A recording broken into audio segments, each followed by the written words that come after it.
Prvo, postoji konflikt interesa između javnozdravstvenih ciljeva koji su politički, pri čemu je pravo na zdravlje pravo svih ljudi, i ekonomskih ciljeva koje mi želimo postići u modernom društvu.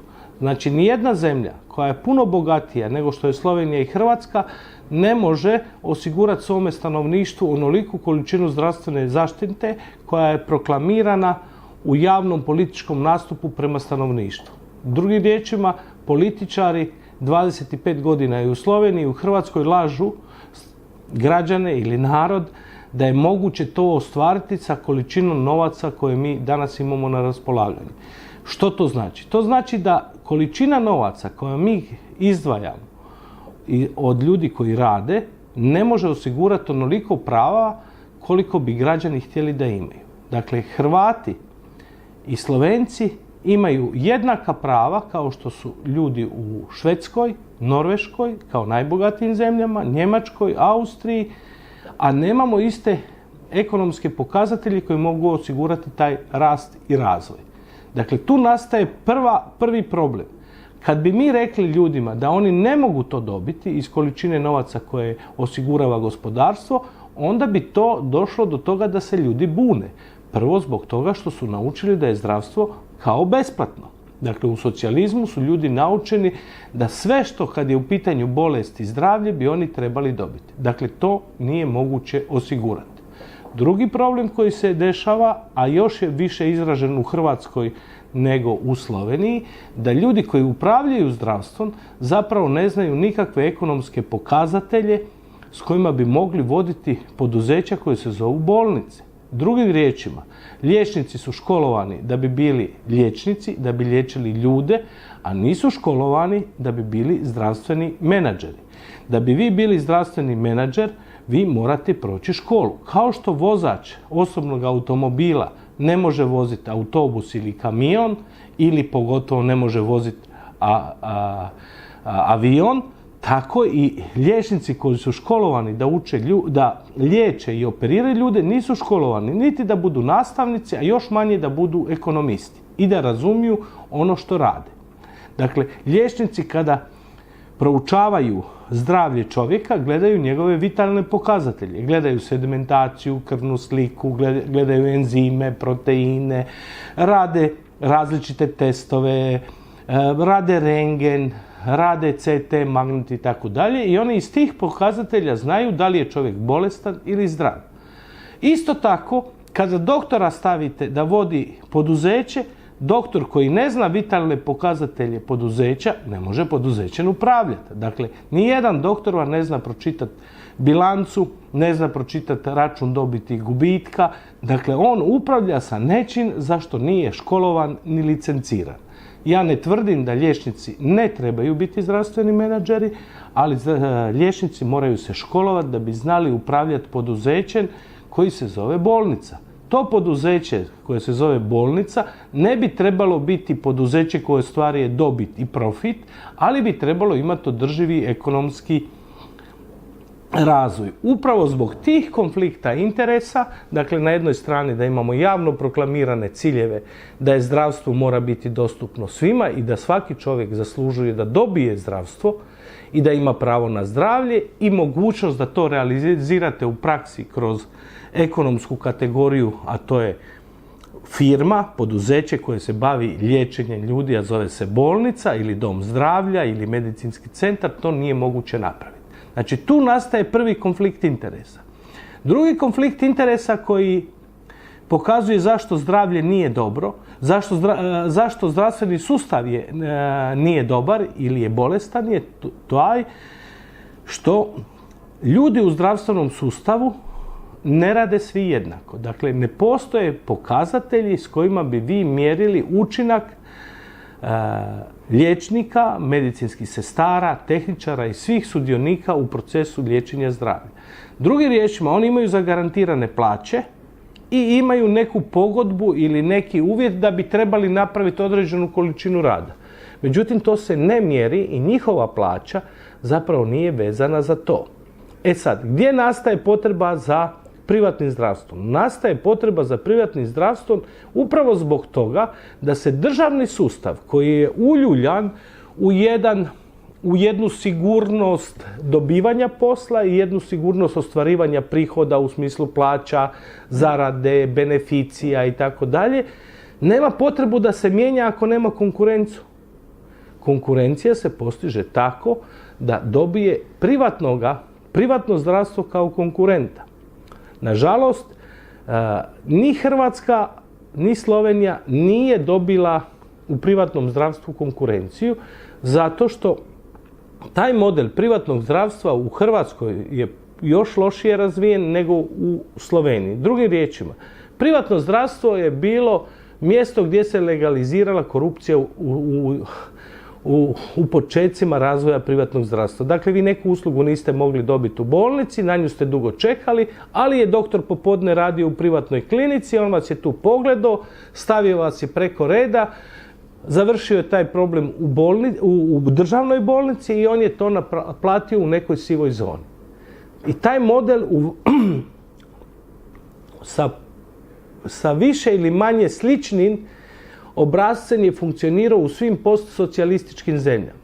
Danas je on razvijeniji utoliko što je sofisticiraniji, pa u privatnom zdravstvu vi imate ljude koji ipak rade cijelo radno vrijeme, međutim ne mogu završavati sve zdravstvene usluge u svojim ustanovama, pa onda uzimaju poznate doktore iz bolnice, s njima surađuju, a ti poznati doktori rješavaju to bilo u bolnici ili pacijente iz bolnice koji se nalaze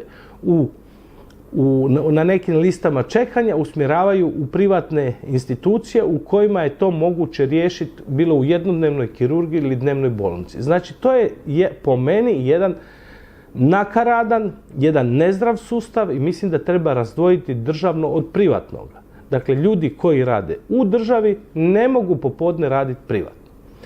A sad, na koji način bi to trebalo riješiti? Dakle, puno razvijenije zemlje, pravno i ekonomski uređenije zemlje kao što je Kanada, Nizozemska, Australija, one imaju jednakopravnost modela. Dakle, nije važno da li je Nikica Gabrić ili neka druga osoba vlasnik privatne institucije. Privatna institucija ima jednako pravno, ustavno mogućnost davanja zdravstvenih usluga kao i bolnica. Pri čemu ta privatna ustanova se natječe sa državnom bolnicom i tjera državnu bolnicu da radi bolje, efikasnije, sa boljim rezultatima i pacijenti imaju zapravo mogućnost da biraju. Nažalost, mi još uvijek nismo ni u Hrvatskoj, ni u Sloveniji napravili tako uređen sustav da je privatno vlasništvo ravnopravno državnom vlasništvu. Zbog čega? Zbog toga što kao tranzicijska zemlja ima niz predrasuda prema privatnom vlasništvu. Pa ključna prednost privatnog zdravstva je u tome da pacijent može dobiti uslugu bez čekanja. Dakle, on ne mora odlaziti kod doktora opće prakse da dobije uputnicu, ne mora čekati na to da ga neki specijalista koji bi ga trebao pogledati u državnoj bolnici naruči za mjesec, 2, 3 ili godinu dana. Treća stvar, razlika je u odnosu između liječnik i pacijent ogromna, zato što u privatnom zdravstvu je pacijent Bog, a liječnik je u funkciji tog pacijenta, za razliku od državne bolnice gdje su doktori bogovi, a pacijenti su maltene nužno zlo.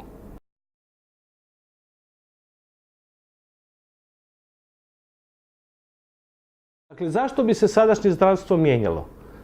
Koji je motiv da se oni mijenjaju? Da li će im neko dati veće plaće? Da li će im dati neke veće beneficije? Ne.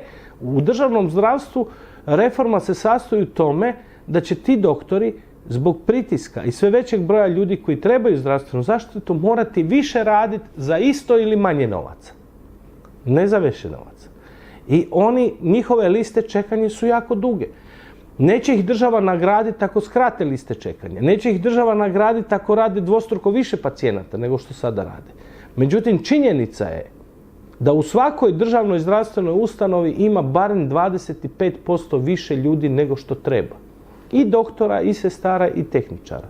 Pogotovo se to odnosi na doktore. Zbog toga što doktori imaju više odnosa neki doktori istovremeno su liječnici u bolnicama, pa su liječnici na medicinskom fakultetu, pa su liječnici na stomatološkom fakultetu, pa su liječnici u različitim udrugama liječničkim, pa su vještaci sudski i tako dalje. I vi vidite da liječnici u državnom sustavu, pogotovo oni koji vode sustav, ne rade niti pola radnog vremena sa pacijentima i u liječenju pacijenata.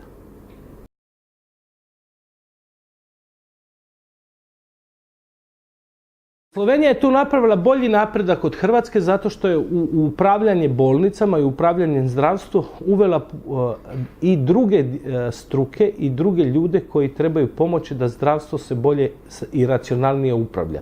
Dakle, puno više Slovenija ima sposobnih ekonomista u svojim bolnicama, domovima zdravlja, u zdravstvenom osiguranju nego Hrvatska. U Hrvatskoj još uvijek prevladava mišljenje da doktori mogu o svemu odlučivati, da su oni najbolji ministri, da su oni najbolji direktori fondova zdravstva. Dakle, mi moramo osvijestiti naše liječnike da za te vrste djelatnosti liječnici moraju biti školovani i ne samo time što su doktori da oni to znaju raditi. Prema tome, Slovenija je tu u velikoj prednosti u odnosu na Hrvatsku jer je uvela puno više ekonomista, psihologa, sociologa, socijalnih radnika u upravljanje zdravstvenim sustavom nego što je to napravila Hrvatska. Hrvatska, nažalost, još uvijek nije dovoljno svjesna toga da reformu zdravstva ne mogu napraviti samo doktori.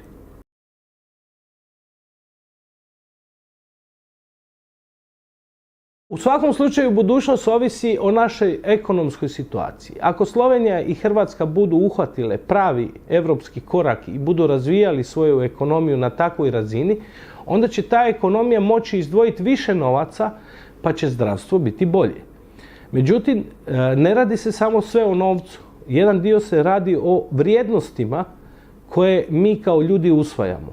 Dakle, danas ljudi više nisu stimulirani da rade na sebi, da razvijaju sebe u osobnom smislu, ni u smislu toga da rade, da postanu doktori nauka, da budu docenti, profesori, primarius, dakle da rade na časti, slavi i vlastitome znanju.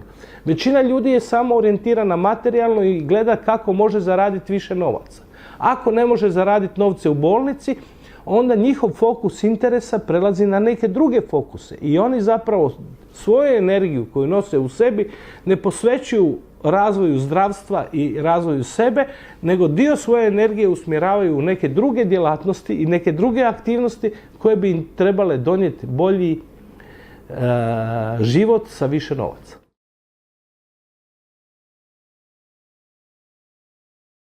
Pa naprosto zbog toga što naša usluga je drugačija od usluge od mojih kolega iz Slovenije s kojima ja imam lijepu i dobru suradnju, a i kolege u Sloveniji i ja koristimo manje više iste aparate. Dakle, iste mikroskope, iste aparate s kojima liječimo ljude, iste lasere. Ali očito postoji neki drugi odnos.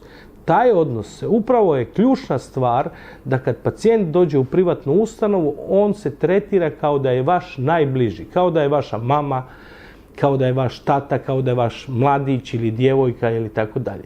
U bolnici tako tretiraju ministre, visoke političare, vjerske dostojanstvenike ili ljude koji daju novac. Dakle, ovdje je svaki pacijent koji je došao tretiran kao da je on Bog, a ne da je on broj ili da je on nužno zlo.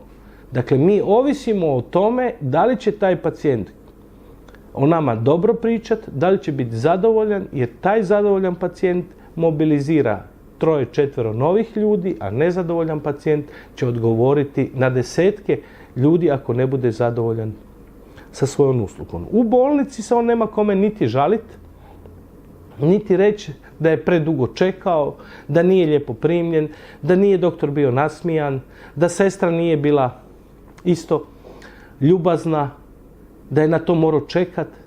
Dakle, radi se o drugoj vrsti odgovornosti, zato što liječnik i sestra u bolnici će dobiti svaki mjesec plaću, zato što je to država zagarantirala i propisala, radili, ne radili, vi ćete dobiti plaću.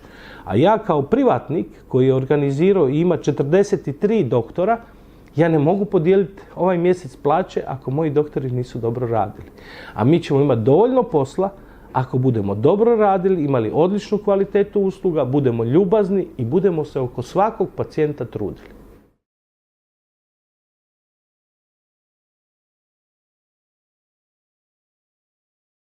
Prvi konkurent u Hrvatskoj koji nam je za leđima zarađuje 6 puta manje nego mi.